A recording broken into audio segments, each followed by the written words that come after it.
오늘 본문의 말씀은 우리가 탕자의 비유라고 부르는 아주 익숙한 예수님의 비유의 말씀입니다. 아마도 신앙생활을 오랫동안 하신 분들은 적어도 몇 번쯤은, 몇 번이 아니죠, 아주 많이 이에 관한 설교라든지 아니면 공부를 통하여서 많이 접해 보셨을 거라 생각이 듭니다. 말씀을 전하는 저 또한 주일 학교 때부터 이 비유에 관하여서 사실 무수히 많은 설교를 들었고 무수히 많은 이야기를 듣고 자랐습니다. 그렇게 많이 접하고 많이 듣고 많이 공부를 했음에도 불구하고 제 개인적으로 이 비유가 굉장히 특별하게 다가오는 것은 이 이야기를 들을 때마다 이상하게 너무나 많이 들었으니까 너무 익숙해졌기 때문에 그렇게 되지 않을 것 같은데 이 얘기를 듣고 읽고 묵상할 때마다 은혜가 되고 또 감동이 있고 눈물이 나고 찔림도 있고 울림이 일어난다는 것입니다. 여러분에게도 이 이야기가 그렇게 다가올 줄 믿습니다. 왜 그럴까 생각해 보니 짧은 이야기예요, 사실. 굉장히 짧은 이야기이고 짧은 비유의 말씀이지만 그 안에 기독교의 핵심 진리인 회복과 구속의 진리가 고스란히 농축되어서 담겨져 있기 때문이 아닌가 생각이 듭니다. 아니나 다를까 여러 설교자들과 신학자들은요, 이 비유를 놓고서 극찬을 쏟았습니다. 로이드 존스 목사님의 후임 목사님이었던 러버트 캔달이라는 목사님은요, 이 비유에 대해서 뭐라고 얘기했냐면 예수님의 비유 중에 예수님의 비유가 굉장히 많거든요. 그 비유 중에 진주여 면류관이다 라고 얘기했습니다. 쉽게 말하면 최고이다 라고 얘기한 것이죠. 그리고 예레미야스 같은 비유학자는요, 이 비유를 놓고서 누가복음서의 심장 부분이다 라고 얘기했습니다. 즉, 이 비유를 이해하지 못하면 누가복음서를 알 수가 없다는 겁니다. 그만큼 이 비유가 가지고 있는 무게감이 상당하다는 것을 우리는 알 수가 있습니다. 우리들이 이 비유를 너무나 많이 접했기 때문에 사실 이 내용은 다 알고 있죠. 잘 알고 있습니다. 그러나 사실 그 때문에 자신이 가지고 있는 어떤 선입견을 가지고 이 본문을 대하는 경우가 있는 것 같습니다. 그중 많은 신자들이 크게 오해하고 있는 한 가지가 뭐냐면 그것은 이 비유를 이해하기를 어떻게 이해하냐면 탕자가 작은 아들이 아버지를 떠나가지고 허랑방탕하게 살다가 회개를 하고 돌아왔더니 아버지가 문 밖에 서서 기다리시다가 맞아주셨다. 그러니까 우리도 회개하고 아버지께로 돌아가자 정도로 이 탕자라는 사람, 즉 작은 아들을 주인공으로 생각하고 이 비유의 전체 이야기를 이해하는 경우가 굉장히 많습니다. 물론 둘째 아들이 굉장히 중요한 인물이고요. 또 첫째 아들도 중요한 인물입니다. 그러나 여러분, 본문의 주인공은요, 둘째 아들이 아닙니다. 그리고 첫째 아들도 아닙니다. 아버지이다라는 사실을 우리는 기억해야 됩니다. 왜냐하면 누가복음 15장 전체의 내용을 보면 이 사실을 알 수가 있어요. 이 비유 이전에, 즉 탕자의 비유라고 불리는 이 비유 이전에 예수님께서는 두 가지 비유의 말씀을 먼저 하셨습니다. 누가복음 15장 3절부터 7절을 보시면 잃은 양을 찾은 이 목자의 비유가 나와요. 잃은 양을 찾은 목자의 비유가 나오는데, 그리고 이어서 8절부터 10절까지는 어떤 비유가 나오냐면 잃은 드라크마는 그리스의 화폐 단위를 얘기하는 거거든요. 잃은 드라크마를 찾은 여인의 비유가 나오고 있습니다. 그런데 이 두 가지 비유가 모두 다 어디에 초점을 맞추고 있냐면 그들이 잃은 어떤 대상, 곧 양과 드라크마가 아니에요. 양과 드라크마가 아니라 그들이 잃은 것을 찾은 주인의 기쁨에 초점이 맞춰져 있습니다.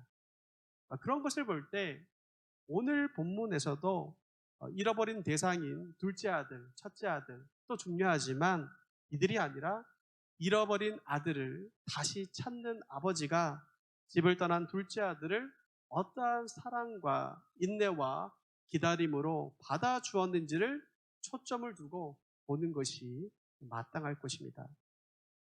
잃은 양을 찾은 비유, 그리고 잃은 드라크마를 찾은 여인의 비유 후에 누가복음 15장에서의 마지막 세 번째 비유는 이렇게 시작되고 있습니다. 11절이죠. 그리고 12절입니다. 또 이르시되 어떤 사람에게 두 아들이 있는데 그 둘째가 아버지에게 말하되 아버지여 재산 중에서 내게 돌아올 분깃을 내게 주소서 하는지라. 아버지가 그 살림을 각각 나눠 주었더니 라고 이야기가 시작됩니다. 어떤 아버지에게 두 아들이 있다는 거예요. 첫째 아들이 있었겠죠. 그리고 둘째 아들이 있습니다. 그런데 그 중에 둘째 아들이 어느 날 아버지에게 가가지고 아버지, 제가 받을 유산이 있는 걸 아는데 그 유산을 미리 땡겨 주십시오. 미리 주십시오. 이런 어떻게 보면 평이한 내용, 평범한 내용처럼 보입니다. 그러나 여러분, 우리가 유대 문화를 잘 이해하고 유대 문화를 잘 알고 이 본문의 이야기를 1절과 2절을 다시 읽는다면 우리는 깜짝 놀랄 수밖에 없습니다. 여러분, 당시 유대 사회에서 아버지는 어떤 존재였는가? 아버지는요, 사실 우리나라 문화랑 좀 비슷해요. 아버지는 집안의 왕이요, 제사장이었습니다. 아버지의 위치는요, 절대자의 위치와 동일했습니다. 그렇기 때문에 당연히 아버지와 아들의 관계에서도 엄격한 규칙들이 있었어요. 이것은 유산 상속에서도, 유산을 배분하는 것에서도 마찬가지였습니다. 일반적으로 당시 유대 사회에서는요, 부모가 자식에게 어떤 자신의 유산을 물려줄 때 큰 아들은, 첫째 아들을 얘기하는 거죠. 큰 아들은 동생들의 2배를 받았어요. 그리고 동생들은 남은 나머지를 서로 공평하게 나눈 식으로 유산 분배를 하곤 했습니다. 그런데 중요한 원칙이 한 가지 있어요. 이런 유산을 분배하는 데 있어서 원칙적으로 그 부모의 유산을 언제 분배받을 수 있고 언제 얻을 수 있냐면 항상 그 부모님이 돌아가셨을 때만 그 유산을 받을 수가 있었다는 거예요. 간혹 부모가 돌아가시기 전에 분배를 받는다 하더라도 그 재산의 소유권과 또 처분권과 관할권은 여전히 부모에게 있었고 이 자식들은요, 부모님이 돌아가셔야지만 비로소 그 재산을 처분할 권리를 얻을 수가 있는 것이 유대 사회의 일반적인 규칙이었습니다. 그러한 규칙이 있음에도 불구하고 여기 둘째 아들은요, 지금 눈을 뜨고 멀쩡히 살아계신 정정하신 아버지 앞에 나아가서 당돌하게도 이렇게 얘기하는 거예요. 제가 받을 유산이 있는 걸로 아는데 유산을 지금 나에게 주십시오라고 요구했다는 겁니다. 이런 그의 요구는 유대 문화에서는요, 아주 대응망덕한 짓이었고요. 그리고 천인공노할 짓이었습니다. 왜냐하면 누가복음에 기록된 비유를 예리하게 분석한 케네스 베일리가 말한 것처럼 이런 작은 아들의 태도는 그들의 문화 렌즈에서 그 장면을 우리가 본다면 아버지 빨리 죽으십시오. 아버지 어서 돌아가십시오. 라는 의미가 되기 때문입니다.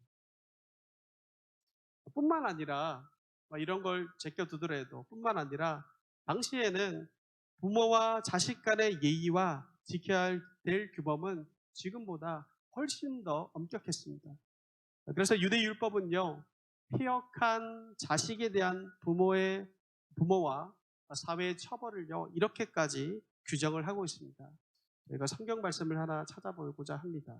신명기 21장 18절부터 21절 말씀입니다. 신명기 21장 18절부터 21절 말씀인데요. 우리 한 절씩 한번 읽어볼까요? 그리고 21절은 같이 읽도록 하겠습니다. 사람에게 완악하고 패역한 아들이 있어 그의 아버지의 말이나 그 어머니의 말을 순종하지 아니하고 부모가 징계하여도 순종하지 아니하거든. 그의 부모가 그를 끌고 성문에 이르러 그 성읍 장로들에게 나아가서 그 성읍 장로들에게 말하기를 우리의 이 자식은 완악하고 패역하여 우리의 말을 듣지 아니하고 방탕하며 술에 잠긴 자라 하면 21절 말씀 함께 읽어보겠습니다. 그 성읍의 모든 사람들이 그를 돌로 쳐 죽일지니 이같이 내가 너희 중에서 악을 제하라. 그리하면 온 이스라엘이 듣고 두려워하리라. 여러분, 굉장히 충격적인 율법의 내용이 우리 가운데 보여지고 있습니다. 여러분, 만약 우리 모든 부모님들이 우리를 낳고 길러주신 우리 아버지와 우리 어머님들이 이렇게 우리를 처벌해 왔다면 여기 우리 중에 살아있을 사람은 거의 없을 겁니다. 이처럼 유대인들은요, 아버지에게 불순종하고 아버지의 마음을 아프게 한 자식들은요, 돌로 쳐서 죽여도 된다는 그런 가부장적 사고 속에서 생활을 하고 있었습니다. 그런 문화, 사회적 배경 속에서 이 비유의 이야기를 들었던 당시 유대인들은요, 아마 이 작은 아들의 이야기를 들으면서 어떻게 이렇게 쳐 죽일 놈이 있는가 하면서 이를 갈았을 것이 분명합니다. 그런데 여러분, 지금 무례하고 배은망덕한 이 둘째 아들의 이런 행동은요, 그가 지금 이때까지 어떻게 자신 옆에 있는 아버지를 평상시에 생각하고 있었는지를 우리 가운데 보여줍니다. 그 아들에게는요, 아버지가 어떤 존재였는가, 그 아들에게는 아버지가 어떤 자였는가라고 생각해 볼 때, 아버지는 그 아들에게 필요 없는 존재였고, 아버지가 가지고 있는 재산만, 다른 말로 하면 능력과 기능만 필요했다는 것을 우린 봅니다. 사실 이런 둘째 아들의 모습은요, 오늘날 우리 신자들의 한 단면의 모습을 보여주는 것 같아서 씁쓸함을 감출 수가 없습니다. 오늘날 많은 신자들은 하나님을, 아버지를 믿는다고 말하지만 정작 아버지에 대해서 관심이 많이 없습니다. 하나님 아버지를 좀 더 알아가고 아버지를 사랑하는 것에는 거의 관심이 없고, 어디에 관심이 많으냐? 하나님이 과연 나에게 무엇을 주실까? 내가 예수를 믿으며 어떠한 축복을 받을 수 있을까에 대해서만 유독 우리는 관심을 가집니다. 하나님 아버지께서 이미 우리에게 갚을 수 없는 대속의 은혜를 주셨음에도 우리는 여전히 우리의 신앙생활 속에서 하나님을 추구하고 하나님을 더 알기를 소망하는 그것보다 하나님이 나에게 복을 주셔서 얻어질 그 무엇, 돈일 수 있고 권력일 수 있고 명예일 수 있는데요, 그러한 것들을 여전히 우리가 눈을 돌리는 것을 볼 때 사실 이 둘째 아들의 이러한 무례한 요구는 오늘 우리 시대 많은 신자들의 요구라고 볼 수가 있겠습니다. 그런데 여러분, 둘째 아들의 이런 배은망덕한 요구도 굉장히 놀랍게 우리 가운데 다가오지만 그 요구에 응답하시는 아버지는 더 놀랍습니다. 그 아들의 그 아버지입니다.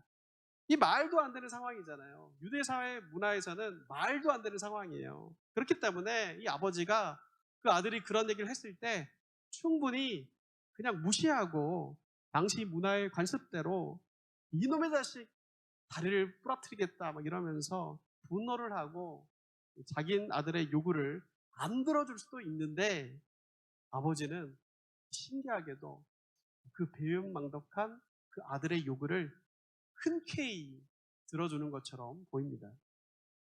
정확히 둘째 아들이 얼마 정도의 유산을 받았는지 우리는 알 수가 없습니다. 그러나 나중에 그 아들이 돌아왔을 때 그 아버지가 아들의 손에 가락지를 끼워주고 좋은 옷을 입히고 또 살찐 송아지를 잡고 잔치를 벌이고 많은 종들을 부리고 있었고 그런 것을 봤을 때 아버지가 대단히 부자였다는 것을 우리는 추측해 볼 수가 있고 그렇기 때문에 이 둘째 아들이 받은 유산의 양도 굉장히 많았을 거라고 추정이 됩니다.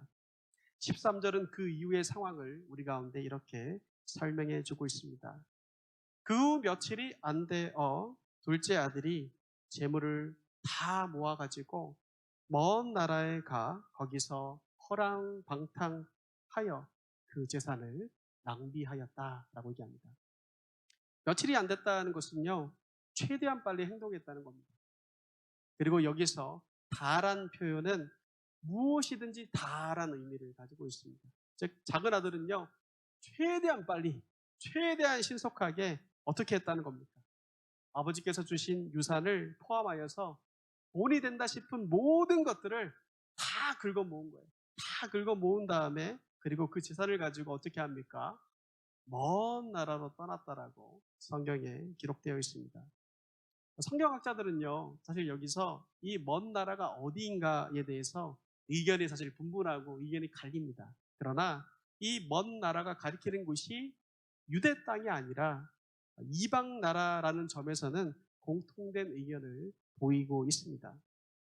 이렇게 작은 아들이요, 모든 재산을 가지고 먼 이방 나라로 갔다는 것은요, 크게 두 가지를 의미한다라고 볼 수 있겠습니다. 첫 번째로, 먼 나라는 세상을 상징합니다. 세상을 상징하는데, 작은 아들은 지금 아버지의 간섭과 사랑에서 벗어나고 싶어 하는 마음이 있었고, 또 자기 마음대로 살아보겠다는 욕망에 사로잡혀 있었다는 것입니다. 그리고 두 번째로 이것은 둘째 아들이 이제는 아버지 곁을 떠나가지고 다시는 내가 아버지 곁으로 돌아오지 않겠다라는 의지가 이 단어 가운데 숨겨져 있는 겁니다. 당시 유대인들은요, 이방 민족을 사람처럼 여기지 않았습니다. 그럼에도 불구하고 그가 굳이 유대 땅을 떠나가지고 먼 이방의 땅으로 간 것은 이제까지 그가 살아왔던 생활 방식, 사고 방식, 행동 방식 등의 그런 유산에서 완전히 벗어나는 것을 나타냅니다. 이 아들은 이제는 더 이상 아버지를 다시는 안 보겠다라는 그러한 결심을 가지고 결별을 한 것이었습니다. 굉장히 무서운 자식이 아닐 수 없습니다. 그러나 우리가 아는 것처럼 올바르지 못한 동기로 떠난 이 여정의 결과가 좋을 수는 없습니다. 아들은요, 먼 나라에 가서 자기가 가진 재물로 자기가 하고 싶은 모든 것을 다 하면서 누리면서 생활을 했던 것 같습니다. 아마도 처음에는 아버지의 그늘에서 벗어나 자기가 인생의 주인이 된 마냥 자유를 느끼고 거기서 쾌락과 만족감을 느꼈을지도 모르겠습니다. 그러나 그렇게 허랑방탕하게 살다가 자기를 지탱해 주었던 것이 뭐냐면 재물이었는데 이 재물이 일의 먼지처럼 다 사라져 버렸습니다.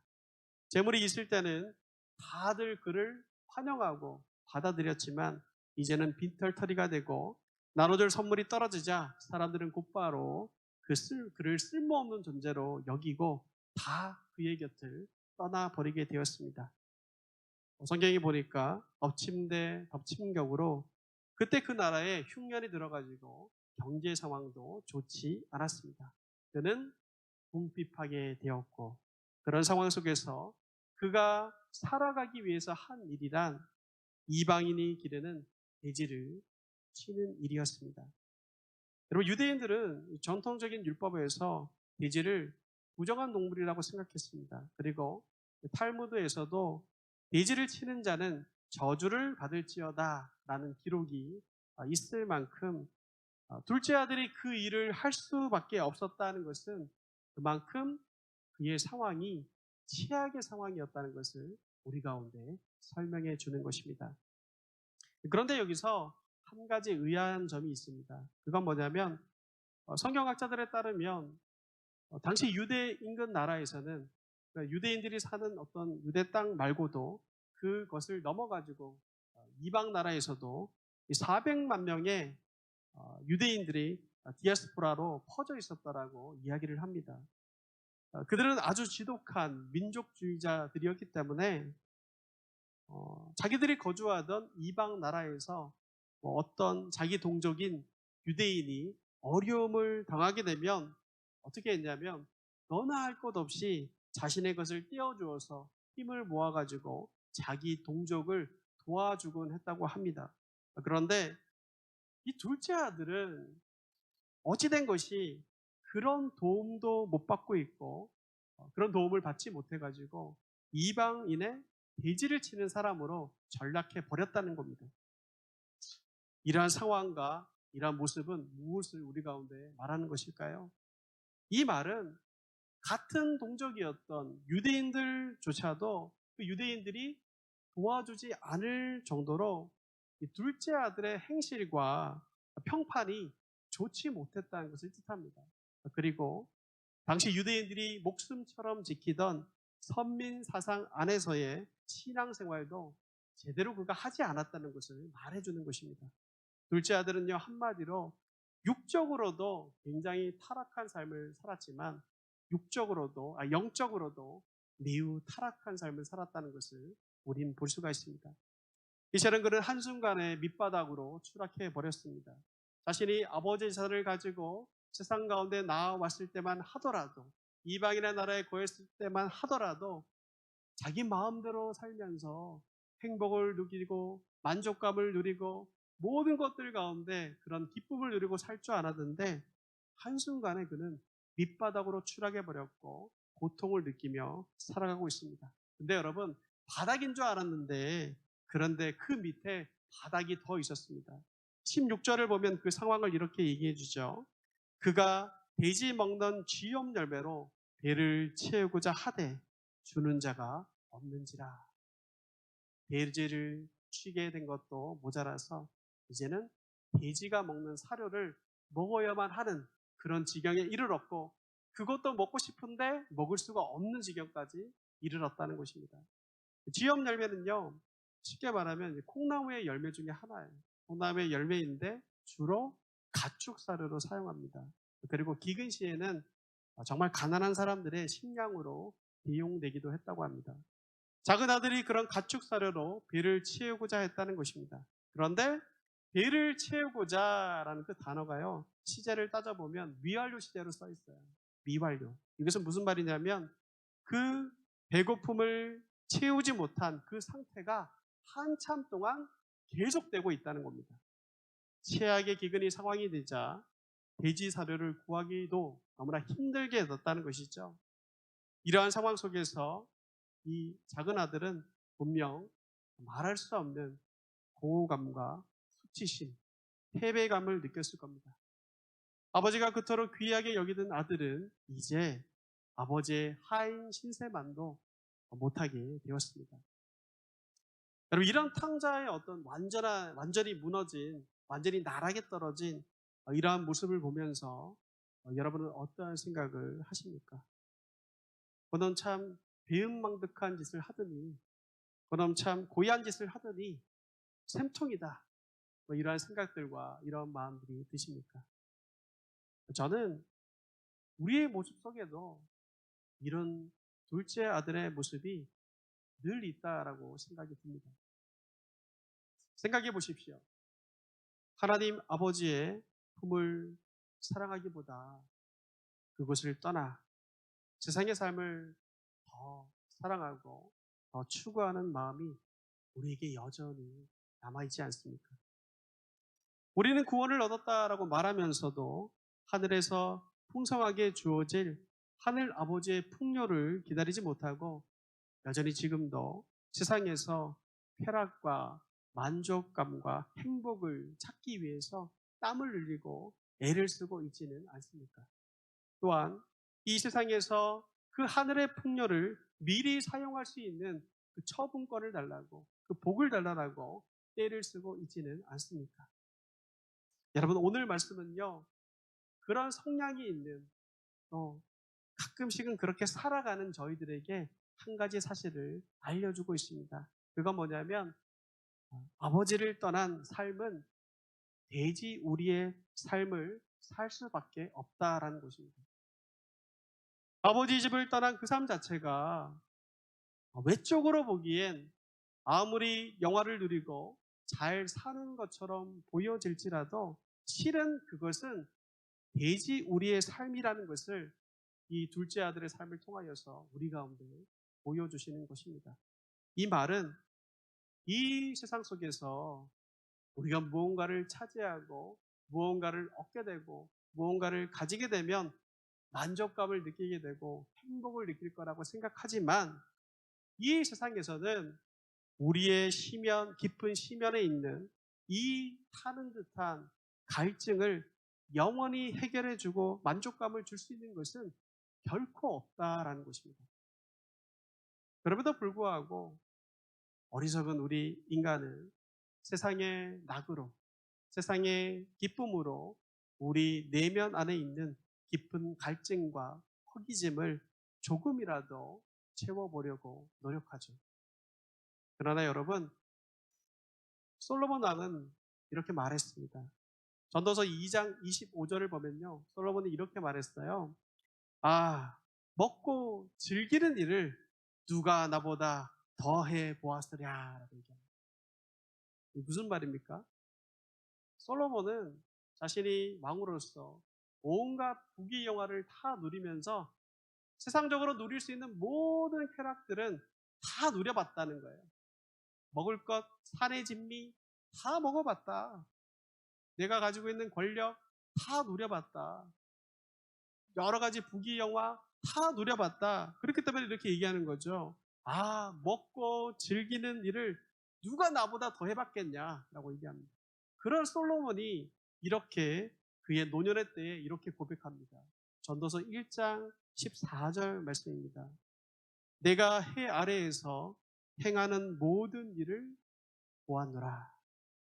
보라. 뭐라고 얘기하죠? 모두 다 헛되어 바람을 잡으려는 것이로다. 그런 세상에서 하는 모든 일을 통하여서 우리 인간이 만족할 수 있을 것 같고 행복감을 느낄 수 있을 것 같지만 그럴 수 없다라는 것을 분명하게 말하고 있습니다. 직접 그것을 체험하고 이 고백을 하고 있습니다. 그러면서 우리를 영원히 만족시키고 그런 면에서 우리를 영원히 만족시키고 우리를 목마르지 않게 하실 분은 누구일까요? 하나님 한 분밖에 없다라는 것입니다. 파스칼이라는 사람은 이렇게 얘기했어요. 모든 사람의 마음에는 하나님이 만든 하나의 공백이 있는데 이 공백은 온 우주라도 채울 수가 없다. 그 욕망의 구덩이는 오직 예수로만 채워진다라고 얘기했습니다. 이 둘째 아들은 지금 겪고 있는 이 뼈아픈 아픔을 통하여서 세상 속에 나아가면 내가 돈이 있고 무언가가 있으면 만족감을 누리고 영원히 행복할 줄 알았는데 그렇지 않다라는 것을 깨달았을 겁니다. 자신이 선택한 삶이 얼마나 헛된지를 그는 비로소 알게 되었습니다. 바로 그때 그에게 놀라운 반전이 일어나게 됩니다. 17절 말씀입니다. 이 스스로 돌이켜 이르되 내 아버지에게는 양식이 풍족한 품꾼이 얼마나 많은가. 나는 여기서 줄여 죽는구나 라고 얘기하죠. 돼지 우리라는 인생의 최악의 밑바닥에서 그는 아버지를 제대로 생각하고 제대로 볼 수 있게 되었습니다. 예전에 아버지는 어떤 존재였냐면 아버지 자체가 중요한 게 아니라 아버지가 가지고 있는 배경이 중요한 거예요.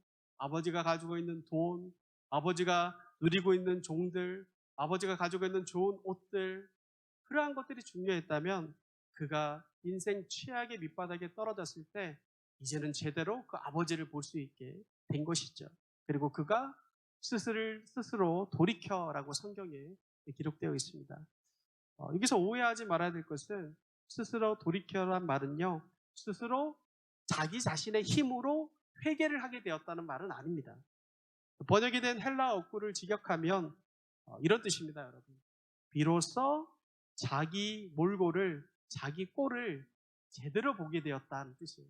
그리고 자기 자신을 되돌아보았다는 뜻이고 자기 자신을 거울로 비추어 보았다는 뜻입니다. 돼지우리에서 돼지들과 쥐염열매 쟁탈전을 벌이고 있던 그 아들이 어느 순간 자신의 모습을 거울로 비추어 보고 자신이 돼지와 같은 삶을 살고 있다는 것을 알게 되었다는 것입니다. 자신의 이런 추악한 모습을 보자 문득 아버지가 생각이 난 것입니다. 그는 이렇게 고백합니다. 18절부터 19절입니다. 내가 일어나 아버지께 가서 이르기를 아버지 내가 하늘과 아버지께 죄를 지었사오니 지금부터는 아버지의 아들이라 일컬음을 감당하지 못하겠네이다. 나를 품꾼의 하나로 보소서 하리라 하고 둘째 아들이 이런 깨달음과 이런 고백과 함께 자리에 일어나서 돌에 맞아 죽을 각오를 하고 아버지께로 돌아갑니다. 그런데 그 아들이 집에 거의 도착했을 무렵에 놀라운 광경이 눈앞에 펼쳐집니다. 20절 말씀인데요. 우리 20절 말씀 함께 읽어볼까요? 20절 말씀 함께 읽습니다. 자, 시작. 이에 일어나서 아버지께로 돌아가니라. 아직도 거리가 먼데 아버지가 그를 보고 측은히 여겨 달려가 목을 안고 입을 맞추니. 거리가 먼데도 아직도 거리가 먼데도 또한 예전과 달리 아들의 몰골이 거지 같았겠죠. 돼지우리에서 살았으니까. 그럼에도 불구하고 아버지는요 그를 보고 먼 거리에 있음에도 불구하고 자신의 사랑하는 아들이다라는 것을 단번에 알아차리셨습니다. 이것은 매일같이 아버지가 아들이 돌아올 것을 기다리며 아들이 점점 시간이 지날수록 아들의 모습이 어떻게 변했을까를 늘 머릿속에 그리며 그러면서 먼 쪽을 계속적으로 바라봤다는 것을 의미합니다. 그리고 그 아들을 보고 어떤 마음이 들었냐면 괘씸한 자식 이런 마음이 드는 게 아니에요. 자 봐라 내 말 안 듣고 세상 속으로 나아가더니 저 몰골을 봐라 뭐 이런 식으로 생각이 들지 않았다는 거예요. 어떻게 생각이 들었습니까? 측은히 여겼다라고 얘기합니다. 여기서 측은히 여기다라는 원어적인 뜻은요 어떤 의미가 있냐면 내가 도와주지 않으면 내가 그를 지켜주지 않으면 마음이 아파가지고 도저히 견딜 수 없는 상태를 얘기하는 단어입니다. 그런 애타는 마음이 아버지의 중심 가운데 막 타오르면서 아버지가 어떻게 했습니까? 아들이 지금 초벅초벅 걸어오는 것을 딱 보고 그쪽을 향하여서 전력으로 뛰기 시작합니다. 여러분 여기서 한 가지 우리가 좀 주목하고 생각해 보아야 하는 것은 유대 사회는요 아까도 말씀드렸지만 우리나라랑 비슷하다고 그랬잖아요. 옛날 한국 사회에 양반 정사와 유사점이 많습니다. 우리나라의 양반들이 아무리 급한 일이 있어도 그들의 채통을 지키기 위해서 뛰지 않았죠. 유대인들도 마찬가지입니다. 유대인들은요 아무리 급한 일이 있고 아무리 다급한 일이 있어도 자기보다 아랫사람 앞에서는요 결코 뛰지 않습니다. 그리고 당시 유대 사회에서는 우리 조상들과 마찬가지로 어른들이 경박스럽게 뛰는 것은 아주 천박한 일이다라고 간주되었습니다. 그런데 지금 이 아버지가 그의 아들이 돌아오고 있다는 것을 확인하자마자 어떻게 했다는 겁니까? 냅다 전력으로 뛰어가신 겁니다. 왜 그랬을까요, 여러분? 그냥 좀 느긋하게 아들이 나한테 비은망덕한 짓도 했고 그러한 일들을 했다가 고생하다가 돌아왔으니까 마음으로는 아유 불쌍하다 빨리 환영해야지 라는 마음이 있더라도 그냥 좀 채통을 지키면서 그냥 묵묵하게 그냥 볼 수는 없었을까요? 왜 아버지는 이렇게 전력을 다하여서 지금 투벅투벅 걸어오는 아들을 향하여서 달려갔을까요? 앞서 우리가 본 말씀을 여러분 기억해야 됩니다. 바로 신명기에 있는 폐역한 아들에 대한 율법의 말씀을 여러분 상기시켜야 됩니다. 당시 유대인 공동체 안에서 둘째 아들이 저지른 일은요 사람들에게 돌을 맞아도 죽어도 싼 그러한 폐역하고 심각한 죄였습니다. 당시 이스라엘 마을은 항상 공동체성을 강조했어요. 그렇기 때문에 당연히 이 집안에 일어났던 둘째 아들의 이야기를 온 동네 사람들은 다 알고 있었을 것이 분명합니다. 그 자식은요, 율법대로라면 어떻게 돼야 됩니까? 돌에 맞아 죽어도 아무 소리도 할 수 없는 짓을 했습니다. 그렇다면 이제 왜 아버지가 그 아들을 보자마자 전력으로 쏜살같이 그 아들에게 왜 달려갔는지, 왜 뛰어갔는지 아시겠습니까? 아버지는 작은 아들이 마을 사람에게나 마을 사람에게 행여나 돌로 맞아 죽기 전에 달려가신 겁니다. 아버지는 돌에 맞아 죽어야 하는 자식이 동네에 들어서자 자식이 당할 수모를 직감하십니다. 그래서 자신이 가지고 있는 체면, 위세, 자존심, 자리, 모든 것을 내팽개치고 아들을 향하여서 전력으로 질주하시는 것입니다. 그 수모를 아버지가 대신 받기로 작정하신 겁니다. 뛰어간 아버지가 율법에 의해 죽어 마땅한 아들에게 화려한 옷과 신발과 반지를 그냥 띄워버리십니다. 용서가 될 수 없는 아들을 아버지가 먼저 용서해 버리십니다. 그러나 그것은 율법에 상충되는 행위입니다. 그러니까 지금 아버지는 스스로 율법을 파기하고 있는 것입니다. 그리고 그 자신이 아들을 대신하여서 동네 사람들의 웃음거리가 되기로 작정하신 겁니다. 아버지는 그 아들을 끌어안고 돌에 맞아 죽을 심정으로 내가 이 아들을 대신하여서 돌에 맞아 죽어도 괜찮다. 그러한 마음으로 그 아들의 허물과 잘못을 덮어버린 것입니다. 여러분 이것이 무엇을 가리키는 것일까요? 너무나 선명하게 우리 가운데 다가옵니다. 바로 그리스도의 십자가입니다. 아버지 스스로가 율법을 허무시고 아들을 율법의 고소로부터 자유롭게 만들어 버리시는 겁니다. 그런데 아버지는 자식을 위하여서 율법의 고소를 대신 지시고 사형 언도를 받으십니다. 그리고 집행이 됩니다. 그렇게 해서 아들이 살아나는 것입니다. 그게 복음이며 그게 구원입니다. 그래서 누가복음 15장 32절에서는 아버지가 이 둘째 아들이 돌아온 사건에 대해서 이렇게 얘기해요. 이 내 동생은 죽었다가 살아났다라고 얘기합니다.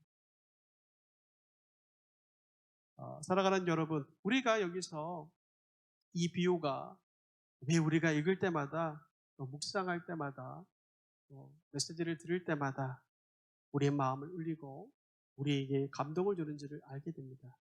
왜냐하면 이 비유가 바로 사실은 우리의 이야기이기 때문입니다. 탕자가 우리이며 아버지가 우리를 위해 달려오신 하나님이시기 때문입니다. 죄에 대하여 죽은 우리에게 예수님은 먼저 찾아오셨고 우리를 향하여서 달려오셨습니다. 그리고 예수님의 십자가가 우리의 죄를 완전히 몽땅 도말해 버리셨습니다. 예수님께서 우리의 모든 죄를 짊어지시고 십자가에서 스스로 심판과 정죄를 받으셨습니다.